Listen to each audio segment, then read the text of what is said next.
Fala galera, beleza? Você perdeu a promoção do 11 do 11? Calma, ainda dá tempo de você fazer suas compras.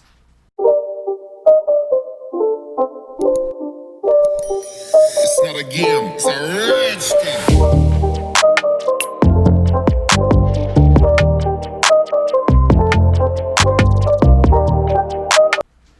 Fala galera, beleza? A gente sabe que o dia 11 do 11 foi o Black Friday chinês, né? Que no caso foi ontem, beleza? Pessoal, teve muitas vendas, tá? Mas tem uma novidade para você. Hoje, que é dia 12 do 11, se eu não me engano, até as 4 horas da manhã, tá?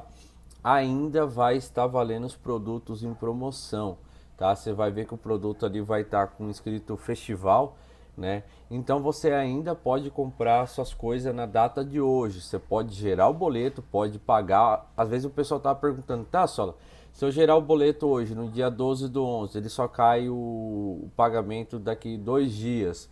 Vai estar valendo? Vai estar valendo, tá bom? O que você não pode fazer é gerar o boleto hoje e pagar amanhã no dia 13, tá? Então, galera, gere o boleto ou pague no cartão que ainda dá tempo. Você que caiu no canal aí agora, não sabe o que está acontecendo, a promoção chinesa, 11 do 11, tá? O Black Friday, através do AliExpress, da Banggood, tá bom? Aqui na descrição desse vídeo eu vou deixar o link das melhores coisas para você importar para revenda. Vou deixar o link aqui da bancada custo-benefício atualizada de novembro, tá? Vou deixar o link do microscópio trinocular por partes, tá bom?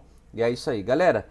Um recadinho aqui para vocês. Vocês que gostam do conteúdo do canal Solo Informática Tutoriais, para vocês que conseguiu abrir a sua assistência técnica através do canal Solo Informática Tutorial e quer ajudar o canal fazendo uma doação, eu vou deixar o link aqui na descrição desse vídeo para você poder fazer uma doação e ajudar o nosso canal, beleza? Quem quiser ajudar, vou ficar muito grato. Muito obrigado a todos e valeu, fui!